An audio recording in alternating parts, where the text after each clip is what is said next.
And welcome to the Emerson Unitarian Universalist Congregation of Marietta, Georgia. My name is Michael Myers, and I will be your worship associate for this morning. It is good to be together with all you here in person and online. Wave at everybody online. Our minister, Reverend Christina Martin, will not be here at this pulpit today. We are glad to have Greg Hiebert for our speaker. We are also gifted by our wonderful piano player, Bruce King. And as always, we have our AV team who never gets enough applause up in our balcony.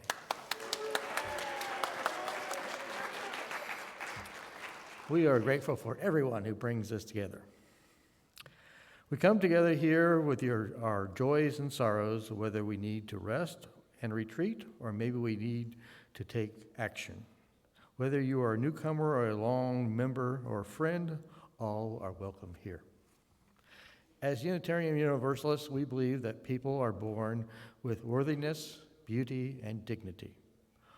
Of course, trans people, cis people, a multitude of genders, queer and straight people, people of all skin colors and countries of origin, people who are disabled in any way, people who feel at risk in this new era. We believe that we are truly connected with each other. We work to build a beloved community where all people and creatures of earth can thrive. These are the promises we make to each other. Now we pause to light our chalice as a symbol of our shared Unitarian Universalist faith. Our chalice lighter today is A.J. Roswell. We light our chalice this morning, grateful for the love that we experience in this beloved community. May the flame light the way for all who seek such abundance and healing here. Thank you, AJ. Just leave it. He'll go out on its own.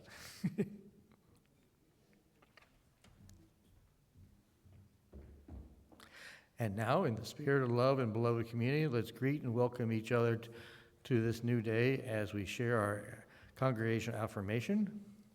We need not think alike to love alike. Let's greet and welcome each other to this new day. Those in the sanctuary, feel free to move around and offer greetings to friends. For those online, please chat and introduce yourself.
Our opening words this morning are from Send Me an Angel by the Scorpions. Not kidding. Wise man said, just walk this way to the dawn of the light. Wind will blow in your face as the years pass you by.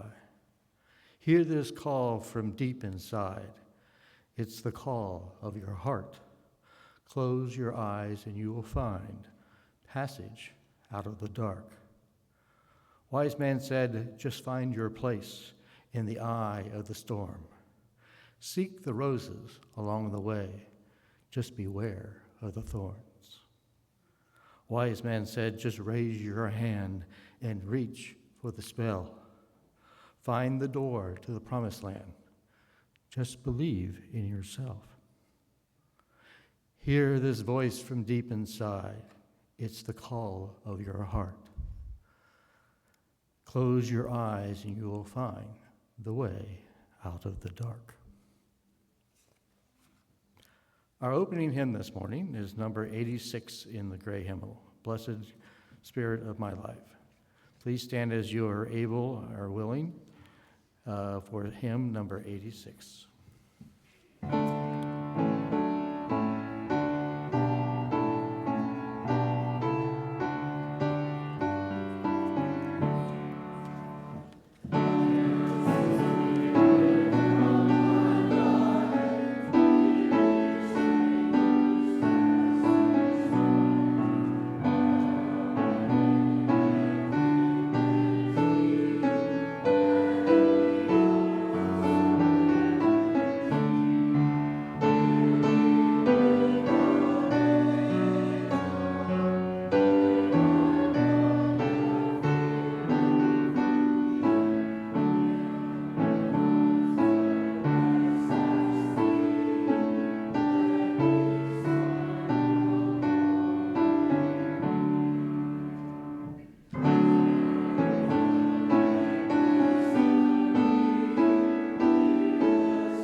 Now we pause and reflect on matters of the heart.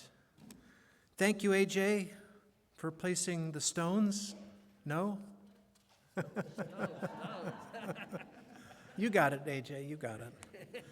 For this ritual, this morning's ritual, we have water and we have river stones. The stones are smooth and the stones have weight.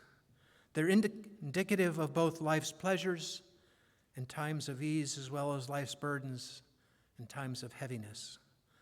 The water receives these stones with ease and calmness. Each week you're invited to write a joy, sorrow, or concern in this book, or email it to pastoral@emersonuu.org to be read. If you're online, we ask you to recreate this at home. You place a stone in a bowl of water to honor what is in your heart. We begin by placing 4 stones. The first in honor of the Cherokee and Muskogee nations of indigenous peoples who lived here before us. The second stone for those wrongly enslaved here who labored on this land. The third stone for all those killed or injured by gun violence in this country. And the fourth for all those hurting in current conflicts and wars that rage across the globe. Within our community, we share that Barb Collier's family is mourning the death of Harvey James Collier. She appreciates your thoughts, prayers, and support. The family gathered for a celebration this past week. And from our book, Liz, speaking for Jay, says, "My new job is wonderful." Star shared with us, "I am graduating from my mental health program this week, and I turn 18 on Friday."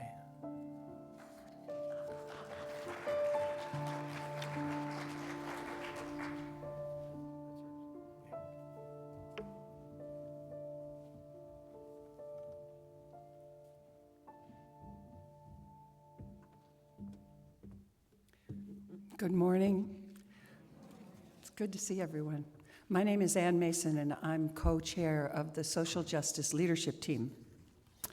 Unitarian Universalism is often referred to as a faith of deeds, not creeds. How we show up in this world is how we live our faith. One way we seek to do that is by partnering with other organizations who bring love, kindness, and justice into the world. Each month, Emerson chooses an organization to support with half of our collected donations. During the month of December, we're supporting El Refugio.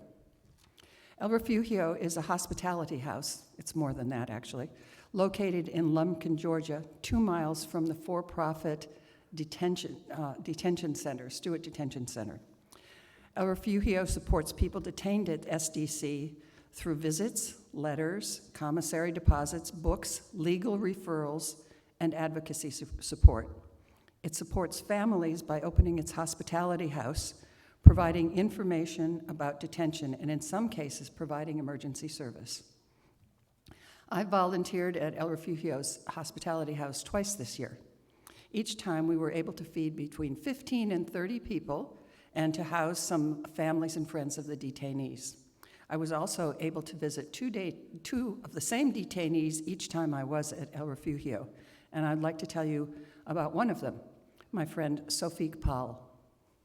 Sophik was born in Thailand. His mother is Cambodian, his father is Chinese, and they fled Cambodia during the Khmer Rouge debacle, horror. And they fled to Thailand, which is where Sophik was born. They were able to immigrate here as asylum seekers legally when he was only 4 years old. So really, the U.S. is the only country he's ever known. His family life here was unstable and even violent. And when he was a teenager, he got into trouble and spent 9 years in prison. He served his entire sentence. Since his release over 15 years ago, he has not gotten into trouble. He went to technical college, he had a green card which was renewed 3 times, and was developing an online business that was just beginning to take off while he was caring for his mother in his home. In June of 2023, he was detained for no apparent reason other than the hardline immigration policies of the Trump and Biden administrations. He was held in detention mostly at Stewart Detention Center until October of 2024. So that's about 1.5 years. Sophik told me, and anyone else who would listen to him, about the deplorable conditions at Stewart. He says they are much worse conditions than in prison. To protest, Sophik began a petition campaign demanding better food, medical care, and generally better treatment. Over 200 detainees signed the petition. Retaliation against Sophik was fast. He was put into solitary confinement, denied medical care, denied access to the commissary, and was threatened with charges of incitement. Although Sophik's case gained international attention, he was ultimately denied release. I was able to visit him for the second time 3 days before he was deported to Cambodia, a country he has never lived in, where he does not speak the language. He texted me when he arrived, and he just sent me good wishes for Thanksgiving. He is tremendously relieved to be out of Stewart Detention Center, although his future is pretty precarious right now. One of the things that El Refugio is able to do is to provide what are euphemistically called departure bags. We were able to get him a backpack, and if anybody has any backpacks, large ones please, a backpack containing shoes and socks, underwear, shirts and pants, and a coat. He was also able to take whatever money he had left in his commissary account, an account which was replenished by El Refugio and volunteers. With the incoming Trump administration promising mass deportations, the status of immigrants, refugees, and asylum seekers is uncertain and frightening. El Refugio is needed now more than ever. Please see me if you would like to have more information about this or would like to volunteer at El Refugio's hospitality house. And please give generously to support this incredible organization. For those in the sanctuary, as the basket is being passed, please feel free to offer a donation. Other ways to give are online at our website, emersonuu.org. Select the Giving tab, and thank you.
Hey, hey, there we are. Will the young and the young at heart please join me up here for the story for all ages?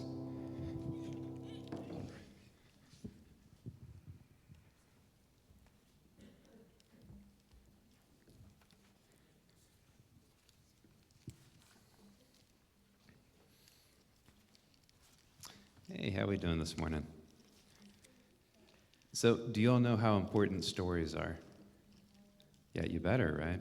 So, do you know how valuable they can be? Because stories are how we learn to see and understand each other. And they let us picture better tomorrows and avoid repeating the past.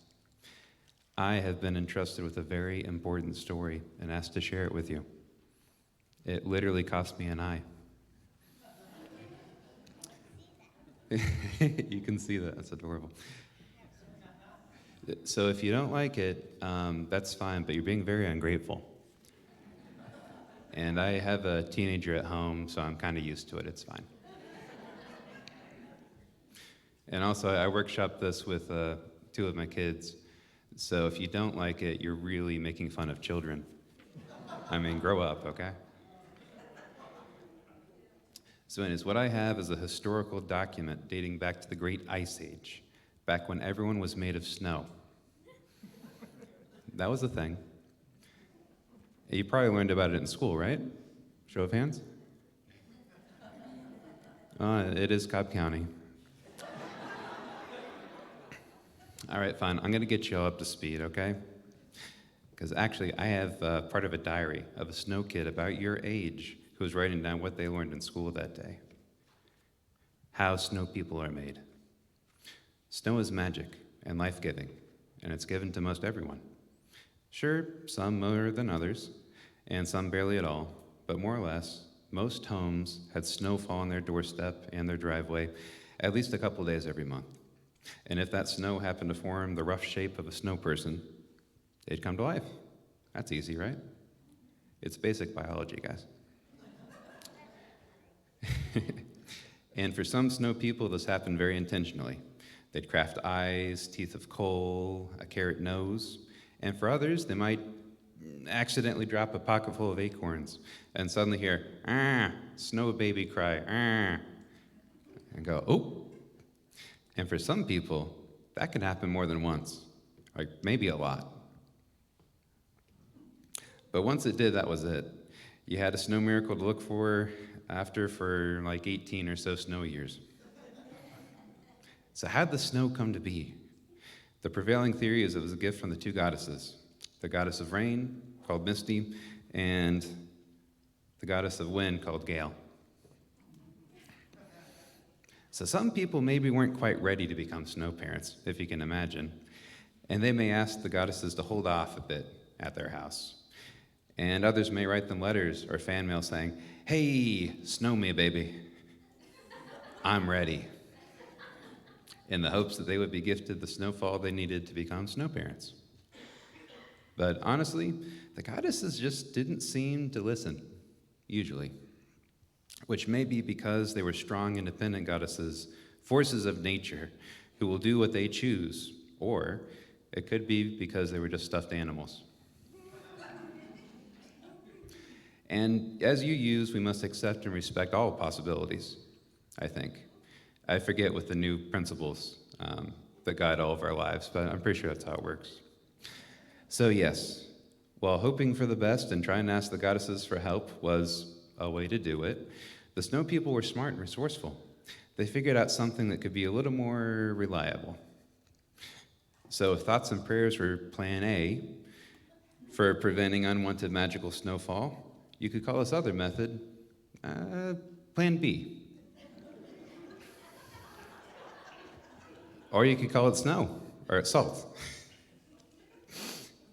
So do you guys know that salt melts snow? Okay, good. I was worried because we don't have seasons here. So I don't know if you're aware of that.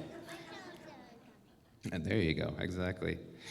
And the chemistry behind it's very simple. I understand it because I went to high school and I totally took a chemistry class. I had to.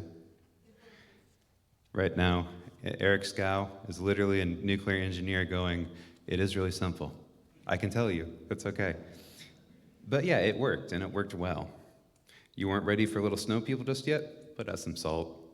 It was safe, it was effective, but unfortunately, around the time this little snow kid that we're learning about was in snow school, the Supreme Council of Elders decided to put a ban on salt. And the record goes on to explain what happened next. Snow people were resourceful. Some thought this was great and fine. Some people ended up snowed in and unable to leave their homes because they had too much snow. Ironic, right? See, someone reads, there you go. And some actually would take snow from their driveways and spread it onto their neighbor's house without asking, which wasn't very nice. Because if that neighbor spilled some acorns or rocks or whatever, boom, they were still on the hook to have a snow person. And it was their property after all, right? Some snow people found other methods. Or really, they went back to doing what snow people did before salt. And some of these were not quite so safe, like using hot water to melt the fallen snow, which works until it eventually turns to ice and you slip on it. Have you ever slipped on ice? It hurts so much. But it looks so funny, so you get zero sympathy. Or maybe you spill some of that water, and oops, there goes a snow arm or snow leg, along with everything else. So what the Supreme Council of Elders seemed to have forgotten was that salt had saved lives. This was not ideal. There was a lot of needless snow suffering. So how'd they fix it? What'd they do? The snow people, they talked to each other. They shared their stories. This wasn't easy. Not everyone wanted to listen, but it was the only thing that worked. You see, sharing stories, like I do, I'm important, was what made snow people see. It's what made snow people understand. And it's what reminded them of the importance of things like snow empathy, snow community, and snow collective bargaining. Or at least it convinced enough of them that they're able to storm the Supreme Council of Elders in their snow igloo and toss them out, and replace them with a slightly less elder council that better reflected the will of the snow people in this modern day. After that, things changed again. Salt came back and snow people had more control over when they would become snow parents and less horrific injuries, which was great, you know, until the Ice Age ended and they all melted anyway. What? Like it's science, I mean, in history or something. I mean, we do have records on this part too. Here, hold on. What a wonderful day, wrote a snow person in their snow diary. Ate a croissant, saw a play. Weird. The sun is, oh no, we're all melting. Well, with my last snow breath, I hope whomever finds this may learn from our endeavors and that they may also learn to read snow language, which is basically English with some winter-themed emojis. And that someday some very handsome, intelligent, funny, virile young man shares our wisdom with future generations. Melting. And that's where the record ends, oddly enough. Wonder what happened next. Anyway, this is probably just a silly story that certainly has no other meaning or themes that we could consider and reflect on. But I hope you thought it was cool.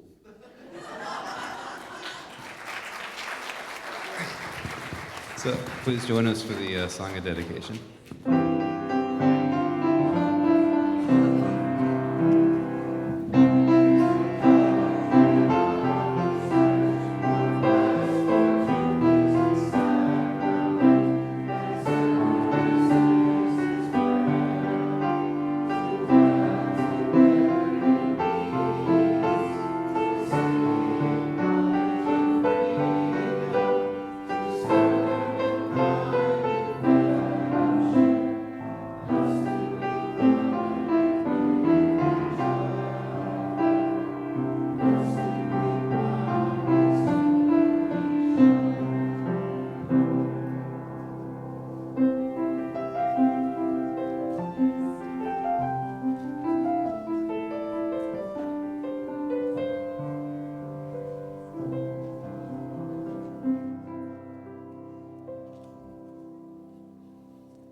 I ask that we take a moment to place ourselves in the space of reflection, of peace, of grace, of stillness, so we can be completely present and open to this moment and this place.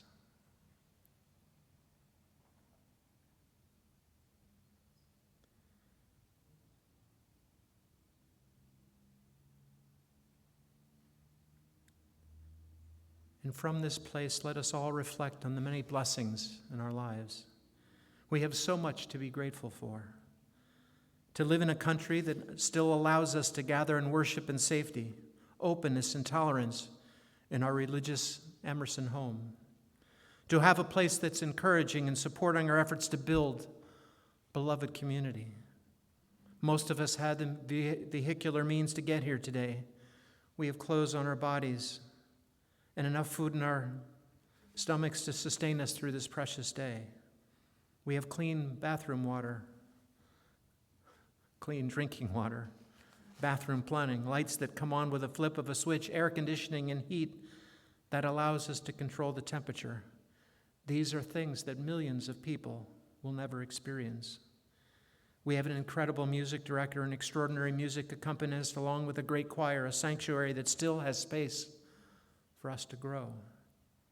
And our response to all of these wonderful blessings is gratefulness. If we do nothing else but to cultivate that response to the great gift that this unique day is, you have spent this day very well. Open your eyes and be surprised that you have eyes that you can open and see the amazing colors of our universe. The day is unique. It is, and everything that happens today will be uniquely different from yesterday and tomorrow. Look at the beautiful faces in our congregation. Each one of us has an incredible story, and not only our story, but the story of our ancestors. And in this present moment on this day, all the people you meet, all the life from generations and from so many places from all over the world flows together and meets us here. And so I'm wishing you will open your heart to all these blessings and let them flow through you and into this river of humanity of Emerson, our beloved community.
beautiful. What a privilege to gather and explore the transformative power of joy. Let us greet this day drawing upon the beautiful words of the poet Mary Oliver, who said, "Hello, sun in my face. Hello, who made the morning and spread it over all the fields. Watch now how I start the day in happiness, in kindness, in joy." Joy is not bound by circumstances. It is a choice and a practice. The great poet Rumi captured this beautifully when he said, "When you do things from your soul, you feel a river moving in you, a joy." But what does it mean to cultivate joy when it feels heavy, overwhelming, or even hopeless? For much of my life, I struggled with anxiety and feelings of inadequacy, often believing I wasn't enough, not smart enough, not strong enough, not lovable enough. And this mindset became a barrier to relationships and robbed me of joy. At one of my lowest points, I had dear friends who directed me towards therapy. And I'll never forget my therapist's words, "I would hate to be your wife."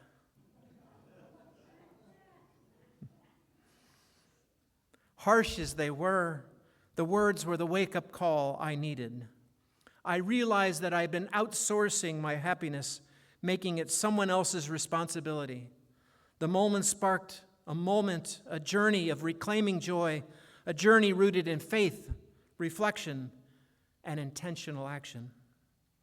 And over time, I came to understand that joy is not fleeting like happiness, but yet it is a deeper, more enduring, a force that sustains us through life's most difficult seasons. I was giving a talk on resilience and post-traumatic growth to a group of pediatricians when the chief pediatric officer came running up to me and said, "You must read this book. You're going to love it. It's called The Book of Joy, and it chronicles a week-long conversation between the Dalai Lama and Archbishop Desmond Tutu." And I picked up this book and I couldn't put it down. And from one of the pages, the Dalai Lama wrote, "From the very core of our being, we simply desire joy and contentment. The ultimate source of happiness is within us. We create most of our suffering, and so it should be logical that we also have the ability to create more joy." Logical, yes. Easy, no. We are wired for negativity, a survival mechanism that keeps us alert to danger but robs us of peace. Studies reveal rising rates of anxiety, depression, and loneliness in our society. American life expectancy has fallen over the past several years despite massive breakthroughs in science and especially medicine. However, the revolution of positive psychology shows us that by making intentional choices, we can close the gap between knowing and doing, transforming our struggles and difficulties into opportunities for joy. Today, I'll share 10 practices, all starting with the letter G. I have a love of alliteration. It's the only way I can remember things. So it's a roadmap to finding light in the shadows. Each practice is evidence-based, deeply personable, and entirely actionable. And I call these practices growing the glow. The first, growing the glow, is going to God and the divine. Faith is the bedrock of joy. It anchors us in hope and reminds us that there is something bigger than us, and we are not alone, and that all humanity is interconnected. I just finished reading an amazing book, The Song of the Cell, that chronicles the long journey of science, seeing that the cell is at the foundation of life and existence, and the deeper we dive into life itself, the more perfect it seems to be.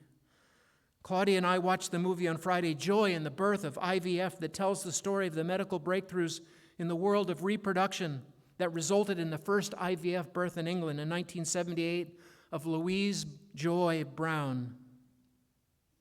And I shed a few tears of joy reflecting on two of my granddaughters, Lucy Marie and Ava Marie, who are both IVF babies and would not be present in life if it weren't for the courage of my daughters to take the journey, but also the incredible breakthroughs that continue to occur and are breathtaking and awe-inspiring and give me immense joy. I have learned in my journey, that connecting with God and the divine can take many unique forms.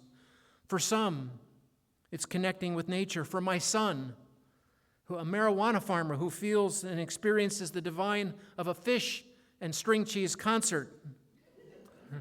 To my daughter Katie, it's taking a walk in nature. For my daughter Molly, it's painting an abstract painting. And for my daughter Emily, it's teaching a body pump class and making her students suffer. Anything that places you in a place of awe and inspiration can be a pathway to God and pure joy. In reflection and challenge, I ask you, what role does faith play in your joy? How might turning to God and the divine in dialogue open new pathways to inner joy and peace? Be intentional about connecting what gives you joy and what allows you to see and experience the divine. My second G, gratitude and gratefulness. Gratitude changes and transforms our perspective. It shifts focus from what's missing to what's present. Alice Hertz Sommer, a Holocaust survivor who lived to an amazing 114 years, exemplified this. In the horrors of a concentration camp, she played over 100 piano concerts, and she said, and interviewed when she's 110, rather than grieving for what I did not have, I rejoiced in what I did have.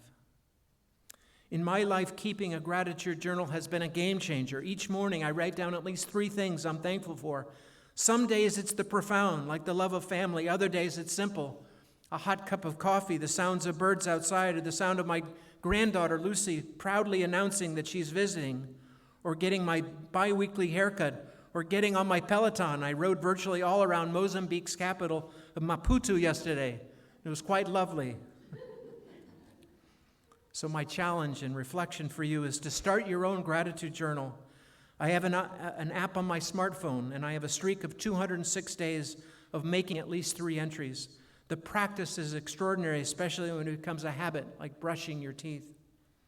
Positive psychology often refers to this habit as hunting for the good stuff.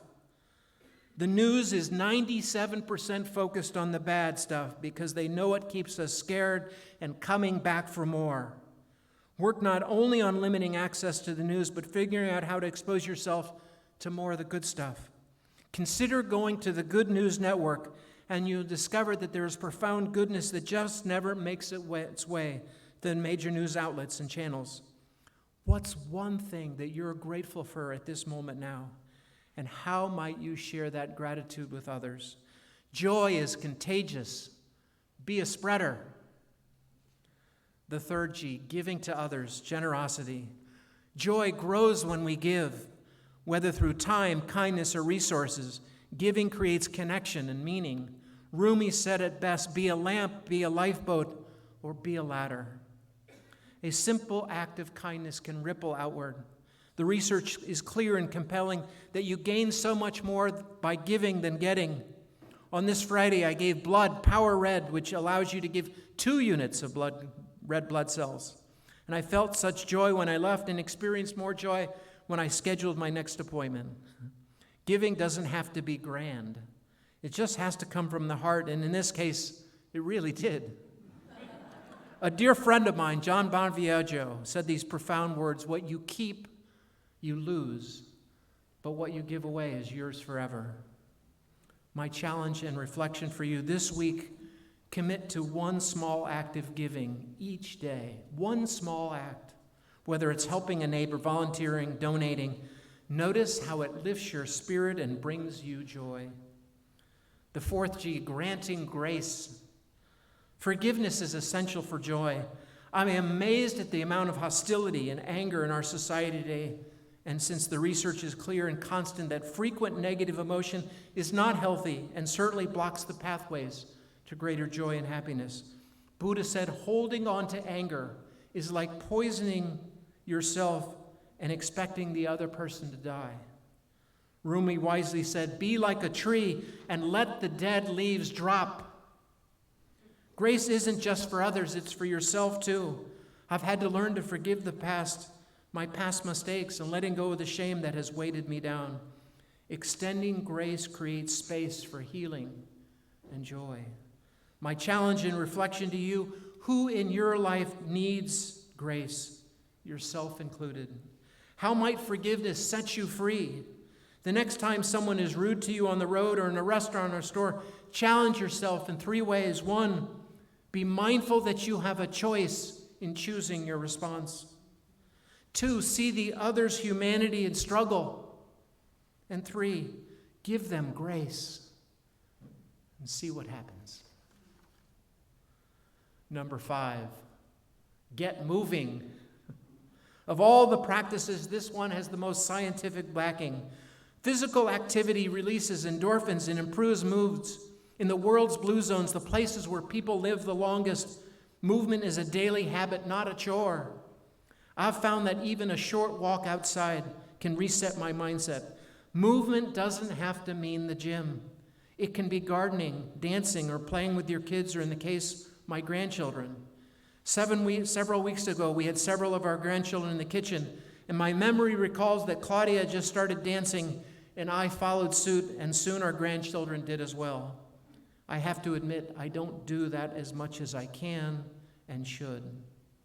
My reflection and challenge for us this week, commit to moving just 30 minutes a day.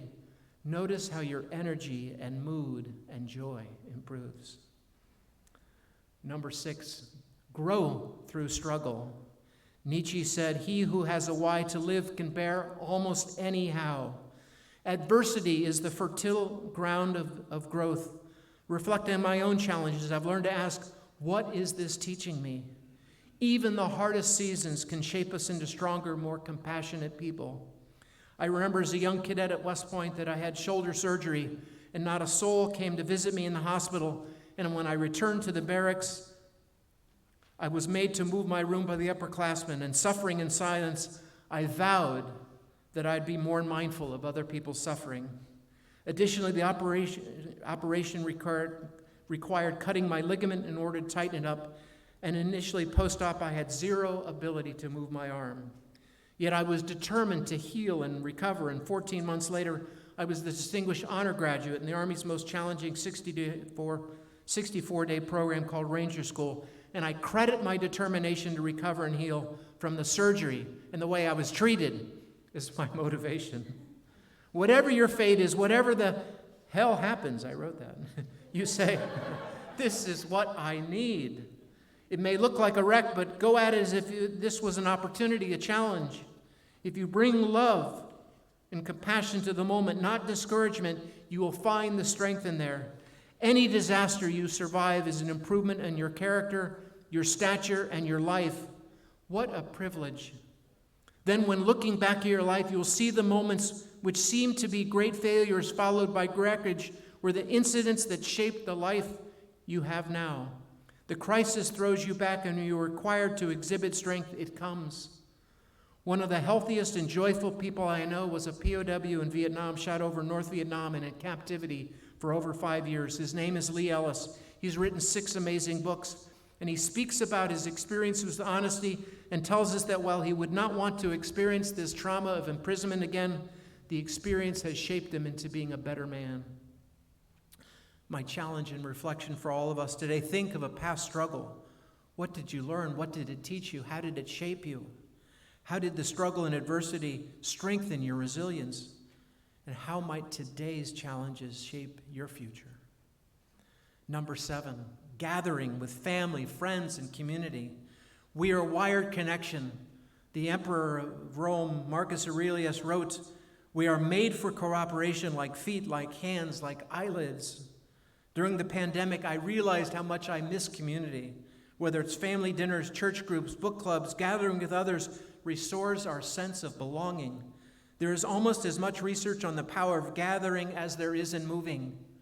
The study of adult development started at Harvard in 1938 with 724 young men, continues to this day, and the last 2 study of directors have written best-selling books and given incredible TED Talks that essentially tell us if you want to have a remarkable life, learn how to build deep, and intimate relationships with others. I say this again, if you want to have a remarkable life, learn how to build deep, intimate relationships with others. Not fame, not fortune, not titles, not stuff, but love, care, compassion, and mutual support seems to make the most for a remarkable life.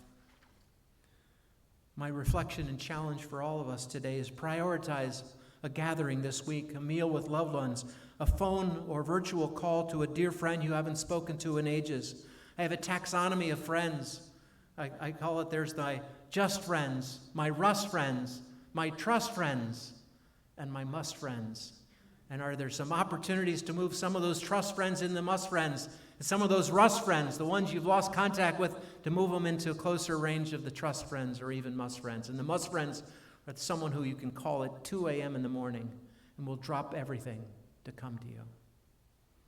And for me, I put together an outreach plan so that I can be more intentional with staying connected with those I care for most. Number 8, generating hope. While so many of the practices I shared with you discuss focusing on being more present to each unfolding moment, this G practice is about holding the future in a positive place of expectation. There really is so much to be hopeful for, and the research is also clear that the more that we can dream and visualize a wonderful future looks like and feels like, the more that our brain and heart will actively engage to bring that about in our future. It's crazy, but what we put our attention and our effort on manifests itself. Looking to the future is a discernible capability, uniquely human. It's an incredible gift, a superpower even, if we let it be. What we do with that superpower is up to us. My challenge and reflection for us today, do you have a story of what your life looks like 5 or 10 or 15 years from now? And what would it look like if you could take a moment to write down your dream for your life in the most magnificent, magnificent ways? Be realistic, but challenge yourself to make your life all that it can be. Number 9, glowing through self-care. Self-care isn't selfish, it's essential. The Stoic philosopher Epictetus said, "You bear God within you, poor wretch, and know it not." For me, self-care often looks like reading, working out, or simply taking a moment to rest. When we care for ourselves, we're better equipped to care for others. I wrote a book in 2018 called "You Can't Give What You Don't Have," and it speaks to the importance of filling up your own tanking, taking the time to rest and recover. A big question for you is, what do I really need now? When unfilled needs go unchecked, it eats away at us and certainly is a barrier to joy. Our challenge and reflection is schedule at least one joyful self-care activity this week. Protect that time as sacred. And my last, and Noel, you helped us out today amazingly with this 10th practice, giggle and laugh with glee. There is research that tells us laughter is the best medicine. Those same people have never had diarrhea. The first time I heard that, it took me a while to process it. It doesn't heal from everything that life throws at us, but it does allow us to get through the tough times, because when we laugh, we connect, and when we connect, our hearts are open. Do you know that research tells us that a child laughs up to over 300 times in a single day, while we as adults laugh on average less than 17? My challenge and reflection to all of us today, watch a comedy or spend time with people who make you laugh. Claudia will tell you that I can be much too serious at times. Don't nod. It's hard for me to lighten and listen up at times, but I know that when I am a place of joy, it allows me to see more possibilities, to be more creative, to be more open, to be more loving, and to make it easier for others to connect with me. If you want to make others joyful, if you want to be joyful, make others be joyful. And if you want to make others joyful, be joyful yourself. In conclusion, adversity may cast shadows, but joy is the light that shines through. As Rumi wrote, "When the soul lies down in the grass, the world is too full to talk about." I leave you with this one challenge. Choose one glowing, growing the glow practice to embrace this week. Nurture joy and it will bloom. even in life's hardest seasons. Thank you, and may your joy guide your path always.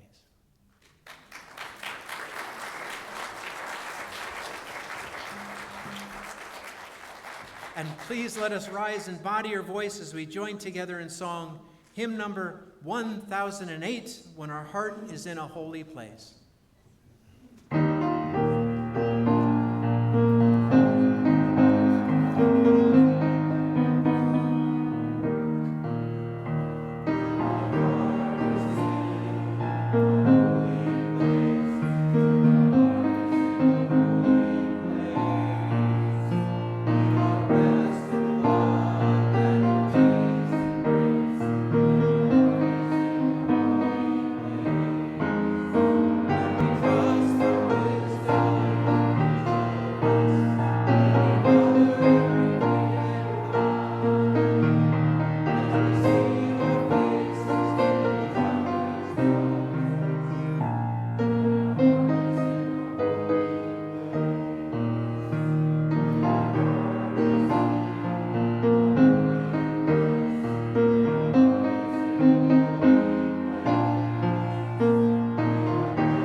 If you want to be joyful, make others be joyful. And if you want to make others joyful, be joyful yourself. Go forth and be as joyful as humanly possible. Thank you. Our chalice lighting, extinguishing. Thank you.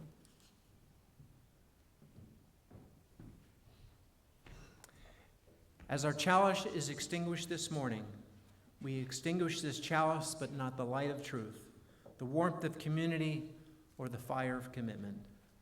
Those we carry in our hearts and out into the world until we are together again. Thank you.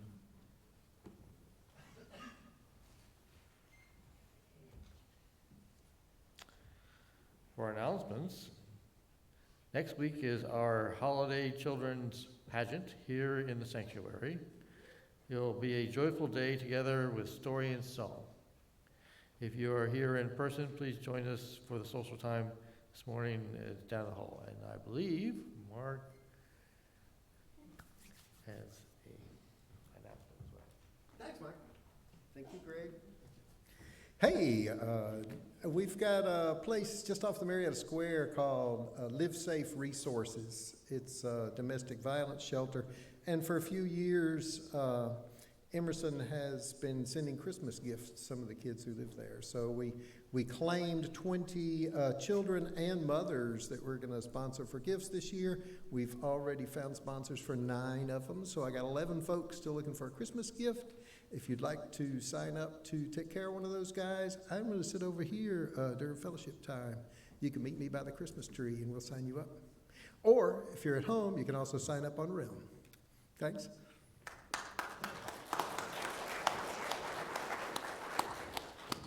For our second hour, we will be having sermon reflections here in the sanctuary.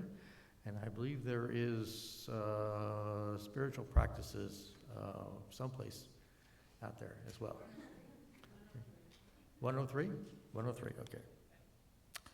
As our service ends, go in peace and take peace wherever you go.